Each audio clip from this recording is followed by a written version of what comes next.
Welcome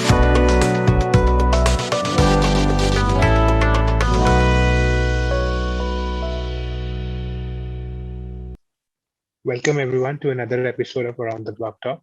Today we have with us Mr. Arvin Khamseh.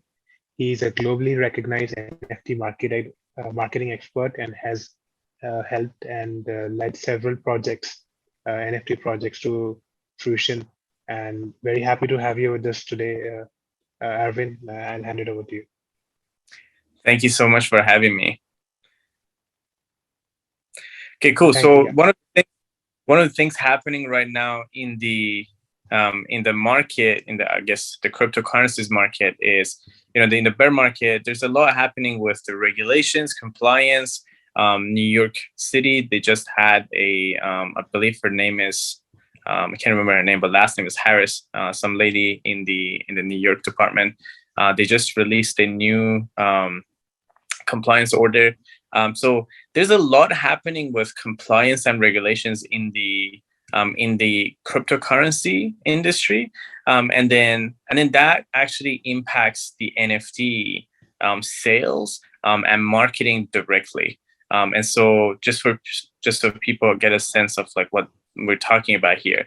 So we have about 2 million collections on the Ethereum blockchain in the NFTs. And then also we have about 500 new projects coming out every day. Now, because of the bear market, that has been slowed down significantly. And then also there's been an increase in the number of collections coming out in other blockchains than Ethereum, even though Ethereum is the most well-known one. Partly because people in the Ethereum, they are a little bit jaded, very skeptic. They've been rug pulled once or twice. And so things have changed significantly for NFT. Even on OpenSea, I believe their sales went from like 290 mil to about 29. So it's, and this is not just for Ethereum. So on the OpenSea, for all the blockchains that they have, I believe they have Solana as well, sales are all down, right? So they're, and the sentiment of the market, people are very afraid, very scared. They think cash is the king. A lot of collections that I've asked this question about, like, whether they're willing to go with with marketing the collection right now versus delaying it to the future. Most of the projects, not even just delaying it, most of the projects completely given up on the NFT launches. And so it is a turning point for what's happening in the Web3, specifically with regards to NFTs. Right, indeed. So it's not a good market for cryptos at this moment. We had a very recent crash. But, apart from that, although there will be ups and downs, and this market is indeed volatile. So, apart from that, what kind of adoption do you see happening in the space of NFTs, and how are brands and the companies using NFTs today? Yeah, 100%. So just like how the stock market goes up and down, just like how very recently we had COVID that happened, and many businesses shut down and paused their services and products. Just like that, we're just going through a bear market. So this is nothing new. Especially for people who've been in business, there's nothing new about this. We just go through ups and downs all the time. So there's, I think it's mostly because people in the NFT world, they're maybe just developers or artists, and they don't know much about these things. Maybe they don't look at history of things happening. And then even maybe with COVID, they didn't really notice how like a lot of businesses just completely shut down and then they never came back.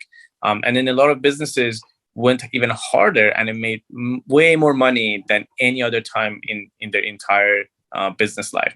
So there's always those people who find a way and adapt to the market.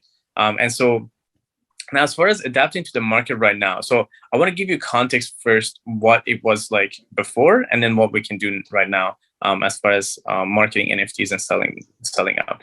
So in the past, I would say even up to February of this year, what I would do with selling out collections, again, I've consulted over 400 NFT projects. And so what I would do, I would essentially tell people, say, hey, build a Discord community of 3 to 5 times your collection size. So let's say if your collection size is 10,000, which is the typical collection size, just because people following what Cyberpunks did back in 2017. The Discord size would be somewhere around 30 to 50,000 minimum. Right now, a lot of Discord channels that I've worked with, they're far beyond that number. 80,000, 100,000, 200,000. But the point is, you want to have at least 30 to 50,000 people in this community, and then real people, by the way. And then about 30% of those people would buy the NFTs. That's it. Like literally, that was the formula for selling out NFTs. Now, that has changed significantly. That's no longer the case. You will see a lot of projects come out, build a huge community, but they still don't sell out. Now, that's has to do with the market of the cryptocurrency market, but also that has to do with the evolution that people who've been in the NFT space have gone through. So we've been rug pulled once or twice. We've seen all sorts of animals, PFPs, so profile picture, and that's just not new anymore, right? So the hype around that part of the NFT world has completely wiped out.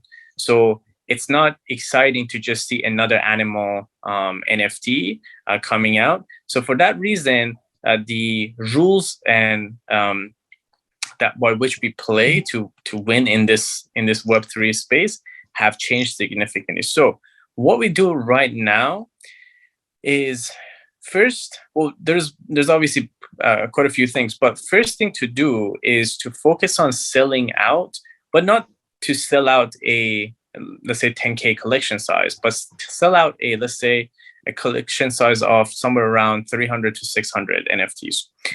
Now, the reason this is important and why this is useful is that out of, let's say, 2 million collection size out there that are all trying to grind the Discord, Twitter, and wanting to distinguish themselves from other projects, whether the art is really good or the utility is really good or the community is something that they're really proud of.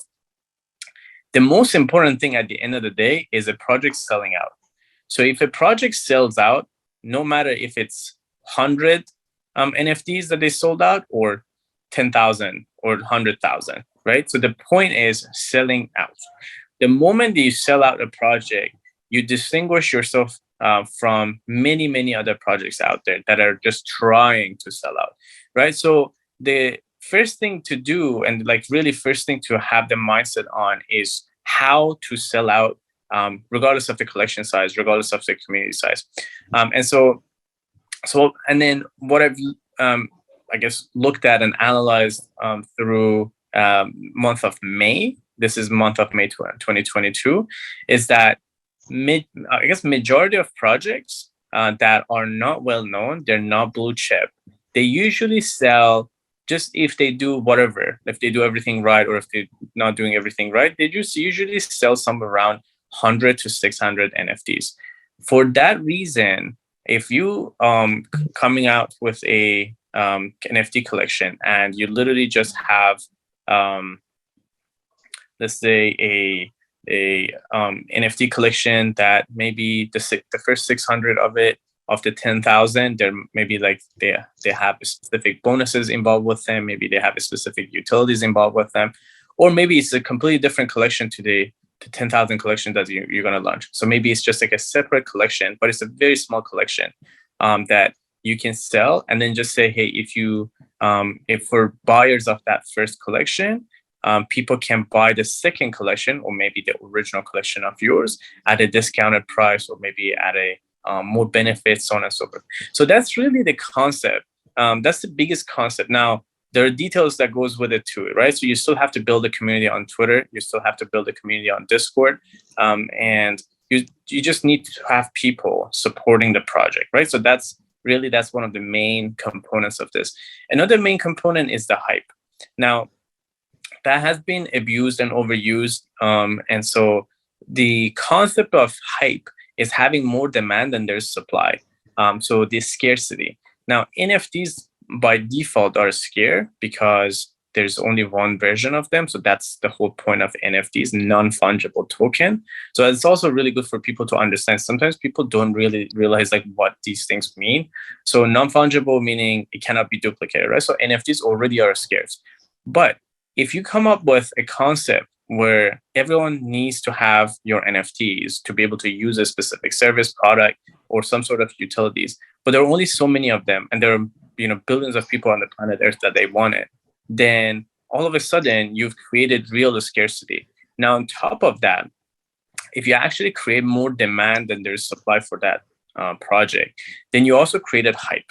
So what that looks like in for someone who wants to implement this, essentially, you can have, let's say, as far as like your whitelist community, for people who are pre-approved to buy your NFTs at an earlier date, you can have more whitelisters than there will be to buy your NFTs. Meaning, let's say if you have a 10,000 collection size, if you have somewhere around almost like 10,000 whitelisters, so people in the whitelist community, they know that if they don't buy it quickly, if they don't buy your NFTs quickly, then they're going to miss out, right? So there's many more people. So it's just a lot of competition for them, right? Now, if you actually do that, and then you go on to say, hey, for those people in my whitelist community, if they want to really keep their spot, they need to do X, Y, Z. Not only that, maybe they need to, like, let's say, pay $50 in ETH to be able to keep their spot. Not only that, let's say you tell people, say, hey, this is our whitelist community. We're already full, right? We already have everyone that we needed, but we also want to have a waitlist community. So people who are coming after those 10,000 people, now they're going to be in the waitlist community. So now you're starting to just create all these barriers for people to actually get into your project, right? So this is what hype means. And if people started talking about it, just be like, hey, I'm doing these things to be able to get into this project, all of a sudden, that's the real hype that's being created. Not fake hype. Not just telling people, be like, hey, this is like a really cool project, everyone's gonna buy it. Like that. Those stuff they don't work. But if you actually really create something like that, where people just doing whatever they can to be able to buy your NFTs, now you have something really cool, which is very important for the Web3 space. So one of the things that people maybe don't realize, the difference between Web3 and Web 2.0, is that if you think about like going to, like, let's say Adidas shop, and you want to buy a t-shirt. Let's say if you go today, you look at a specific t-shirt, specific product, and you either like it, you buy it, or you don't. But then you may come back in 6 months down the line and you still buy the same product. In the Web3 space, that's not the case.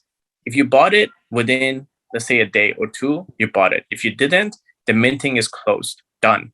There's no way you can buy that, right? So you really need to actually abide by those rules of Web3. If you make it so that like people can buy your NFTs anytime they want, then that's just not creating the same type of environment for people to get excited about your project. It's just different, right? So the Web3 is different. We need to actually have Web3 types of marketing for Web3 products. And so I talked about community, I talked about the hype, talked about collection size. As far as price goes, so the typical price prior to the bear market in the Ethereum blockchain, it was about $250. On the Solana was around $80. Cardano was a lot cheaper. And so for someone who wants to actually get into this market, if they haven't already decided on Ethereum blockchain, I will highly advise against going into Ethereum blockchain for people, because it's a lot harder to compete. Plus, I've also seen that, like in, let's say, Cardano or like other blockchain, where people come up with not so original ideas, but they still sell out because those markets are still new. Like people who are coming into those, I guess, blockchains, they don't know everything that people in the Ethereum know, right? So it's actually very important to just be very careful about like what blockchain to pick as well in this time of like highly, highly competitive time. And then as far as pricing goes, so typically people should think about, well, there's a bunch of things that happens. So one is that people need to actually be able to pay for things that are happening in the roadmap, right? So obviously they need to do the calculations to be able to actually deliver what they're promising to their folks on the NFT folks. That's one thing. The second thing is sometimes they have investors. Maybe investors want their money to be 2x, 3x. So they need to take that into consideration as well. But more importantly, they should really think about not just making money from one drop of a collection. So they should really think about the royalties that so the secondary market, they should really think about the volume of times that they drop their NFTs. So let's say if it's a 10K collection, they can even do 10K collection 10 times, right? So that's the concept. Like that's where they should think about making money versus making all the money they need to make in their first drop, right? So that's where things get really tricky for people when they're thinking, well, if I just sell, let's say in the bear market, like for example on Ethereum right now, for projects that they don't really have utilities, I would even tell them just do it for free, and then just make money on the secondary and then maybe your next collection. But if you do have a utility, somewhere around 0.06 Ethereum. Now, if someone thinks about that, be like, okay, 0.6 Ethereum, that's not going to make them a lot of money as it used to, right? So in the past, we would, like smallest collection would make maybe, 500K to a few $1,000,000. So it's not the same as it used to be, but then it's fine because they can do that again and again. Like just doing that over and over again, they make the same amount of money, if not more. So while things have changed significantly, we can still get the same results as we did, even like last year, where it was like heaven for NFTs. So we talked about community, we talked about hype, we talked about the price, we talked about blockchain, and then these, and obviously, the art and utility, they have to be great too. And when it comes to utility, so those are the last two pieces. The utility has to be great, but not only great, but it has to be communicated clearly. So for example, there's this project that the target market is like comic books, like readers. When they write, they need to have a landing page or materials ready for the people who are in the comic, community. They read comic books. And then also people who are they know about NFTs, and also people who don't know anything about NFTs know comic books, right? So they have different markets to actually cater to. And so they really need to understand how the material is coming across. So if people understand it, because that's like one of the big things is that people sometimes don't get what the utility is quickly, and then they just lose interest on the project. And so having a great story about like how your project came about, how you got into NFTs, how you came up with your utilities, and how your utilities are actually going to benefit people. Those are very, very important things that people mistakenly miss. And in the past, it didn't matter. Right now, it does. And so those are all the pieces that are required for sellout, and not only sellout, but in the bear market. Now, if you sold out in bear market and we go back to the market, it just resets itself and it goes back to normal, then you're gonna make more money because you already sold out in this like crazy time. You already built a community, but not only that, everyone who holds your NFTs, they're gonna have more value, more benefit from the same NFTs just because the prices of Ethereum, Cardano, blah blah blah, they're all just gone up. Right, that was great to know the entire process to actually follow to sell NFTs. So you mentioned building large communities, 30 to 50,000, and scaling them to 100,000. So how can one actually go about building these communities, and how to find the right people for the project? Yeah, perfect. So in the past, I would spend 90% of the marketing budget on influencers, 10% on paid advertising, meaning social media paid advertising. So ads on Instagram, Facebook, Twitter, Quora, Reddit, so on and so forth, and YouTube as well. So that has switched completely. So currently, what we do, we spend 90% of the marketing budget for building communities on paid ads, 10% on influencers.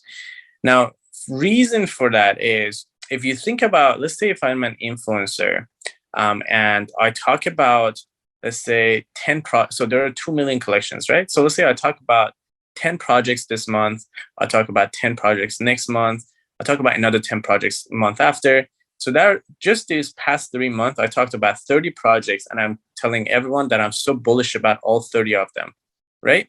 So at some point, my audience is going to be like, wait a second. So which one of these thousands or like even 30 of projects should they buy, right? So that's where the problem comes. We have many more collections than we have buyers, and we have influencers. And so at this point, at this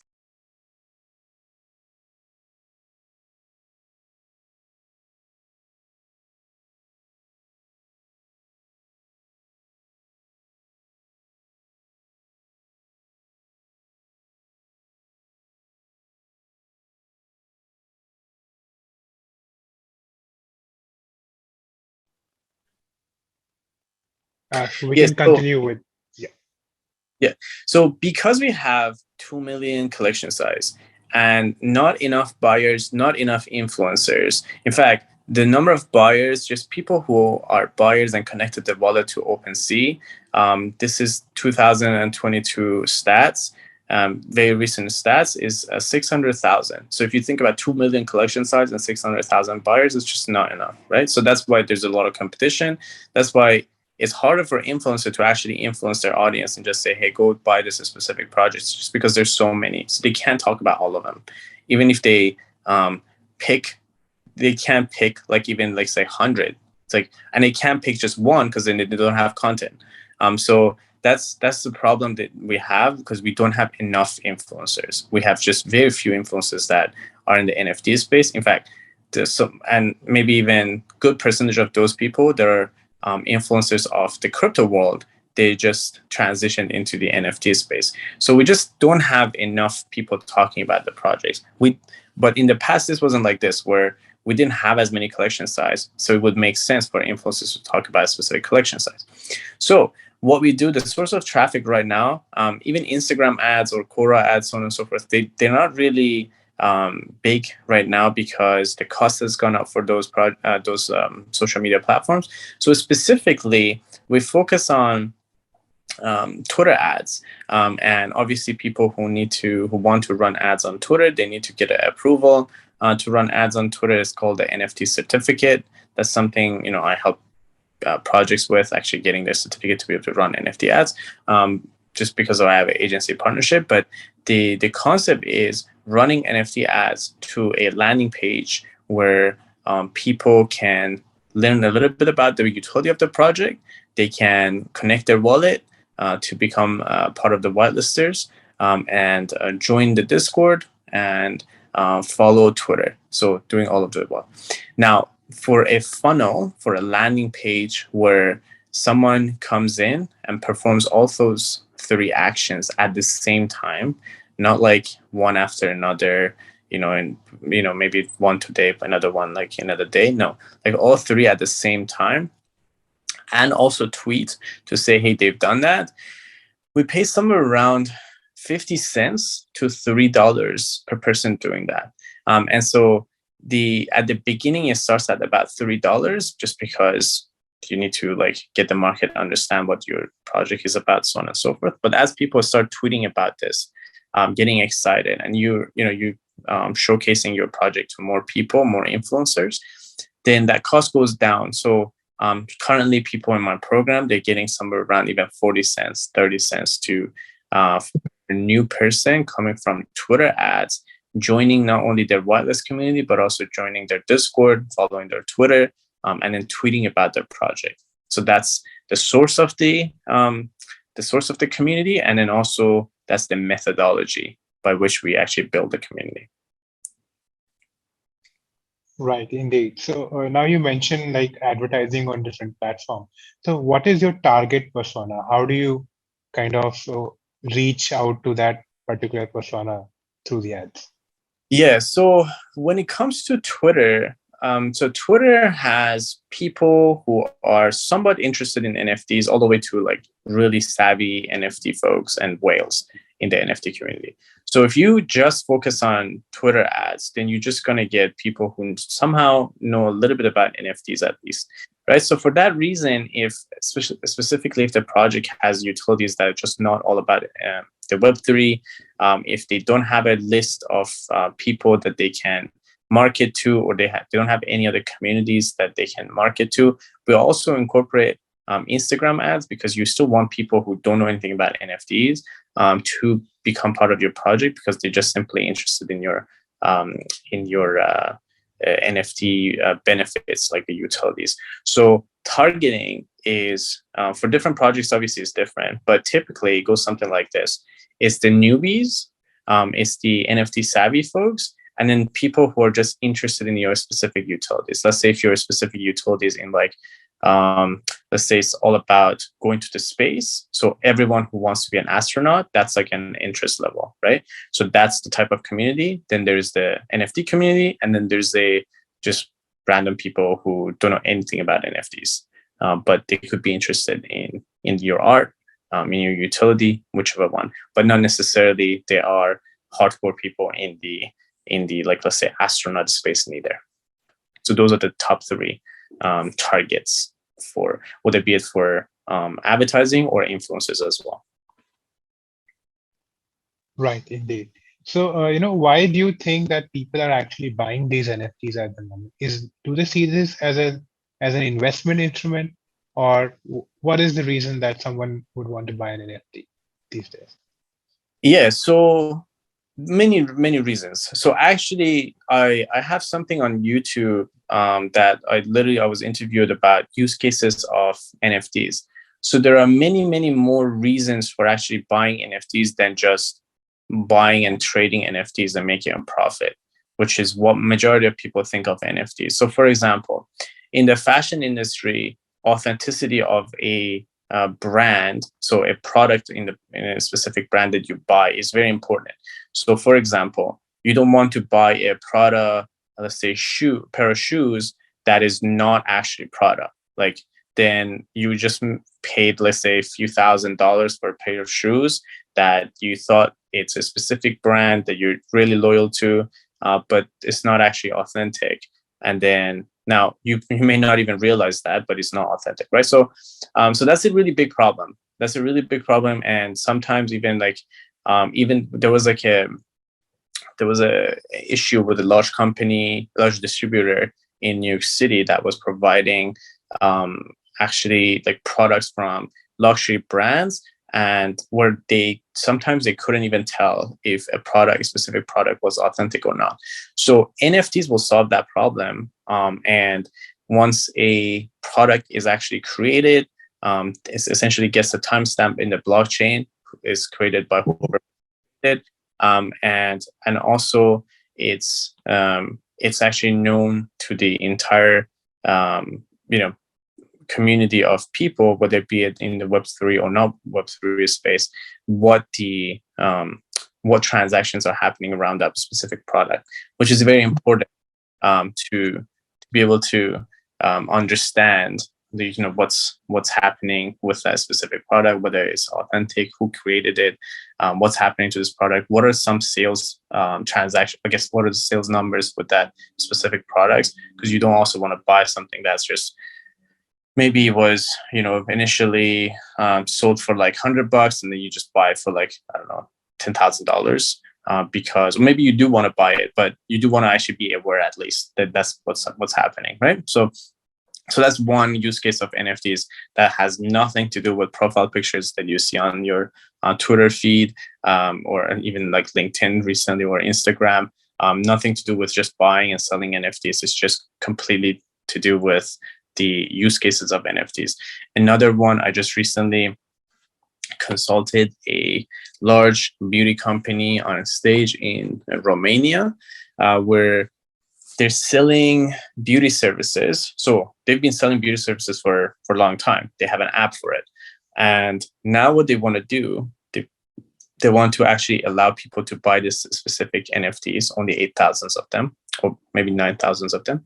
And so females, age, let's say 25 to 49, they buy this specific NFTs to be able to get discounts on the pricing for their, let's say, haircut or like highlight, or like, let's say they want to do their nails, whatever beauty services that they want to do. Now, so that's really cool because they always going to do those beauty services. So it has nothing to do with, bear market. It has nothing to do with cryptocurrencies.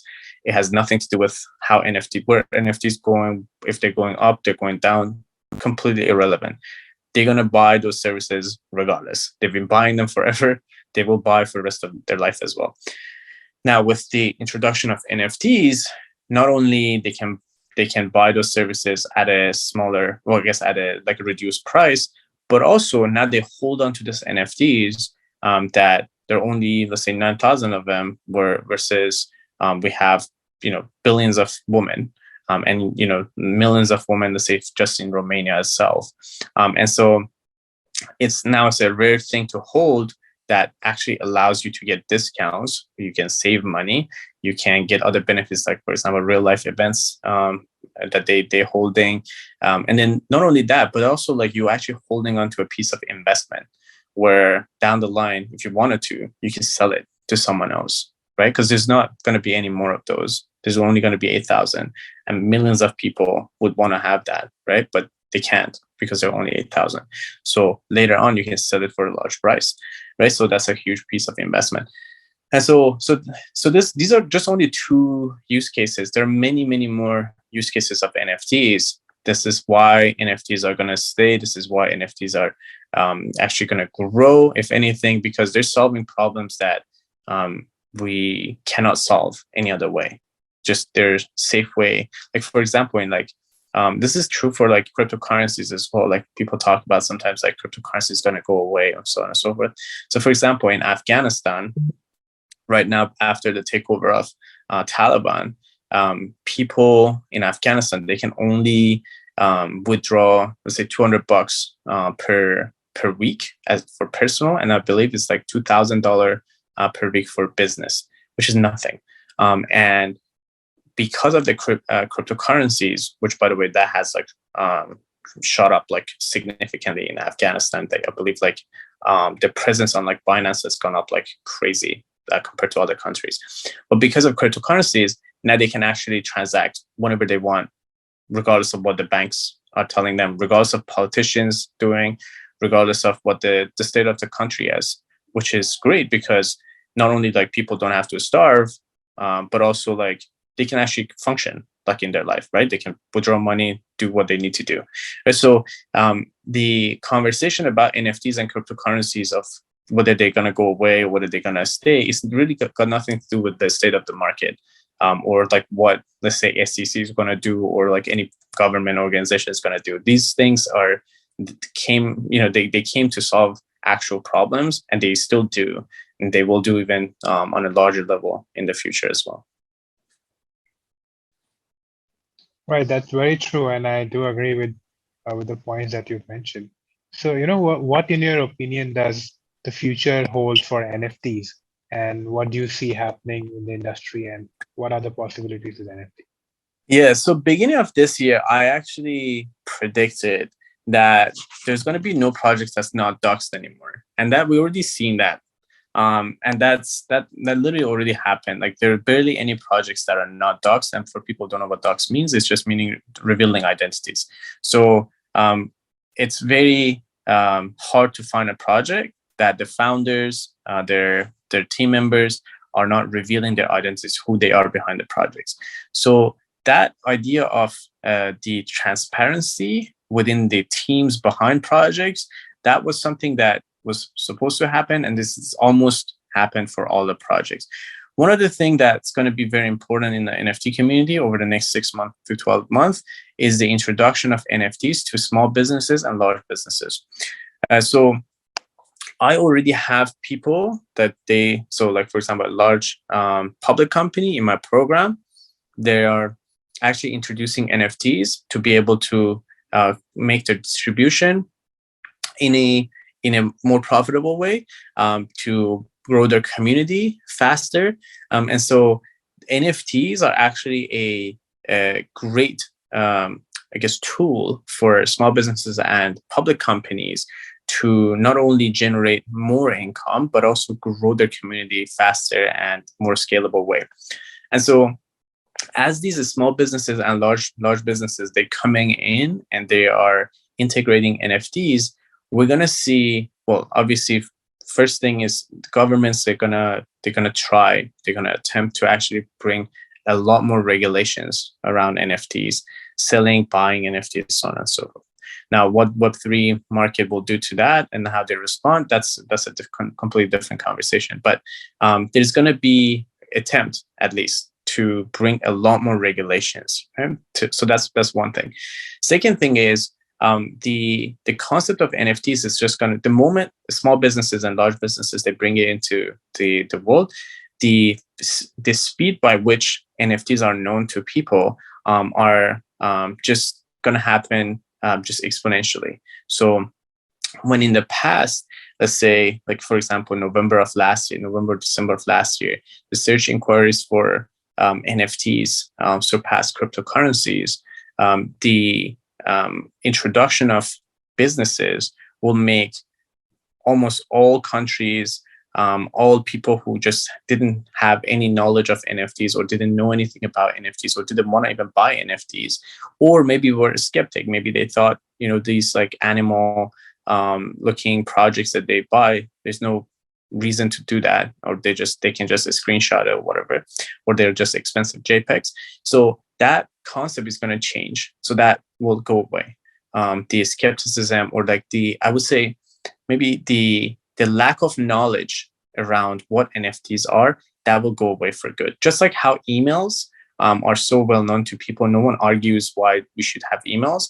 NFTs will be the same now, but that also means the profits for trading will not be as high as it used to be, just because the competition going to go even higher. And the importance of having great projects, innovations in the projects, that's going to go up. Right. So when in the past we would just, have a collection, have like bunch of animal JPEGs, and then we would sell out and make a bunch of money. That's, once the businesses come in, that's not going to be the case, because it's just more well known. People are just more aware, and so the margin profit for traders will go down, and the awareness will go up. The competition will go up. The innovation will increase. And then also the importance for credibility and then proof will go up as well, just because people, as we move on in just exploring this market, we're becoming more aware of rug pulls, and so people becoming more wary of just getting into projects that they don't understand, and so that they don't invest on those, and those projects go out of the business, or they out of the maybe blockchain of things, and then that the ones that they stay, they're the ones that are more credible. And so we're going to get more credible. We're going to get more projects with more proof, docs teams, they have blue check marks on everything, so on and so forth. So that's really the I guess the outlook of things, and it's going to happen in a 6 month, 12 month. It's not even more than that, which is great, fascinating. So with that, I would really like to thank you for that very informative talk that we had today, and I agree with many of your viewpoints on NFT, and that is the kind of future that I also see, where NFTs become commonplace, and we will see a lot more applications. So thank you, Arvin, very much for your time, and thank you for being on the show. Of course, thank you for having me.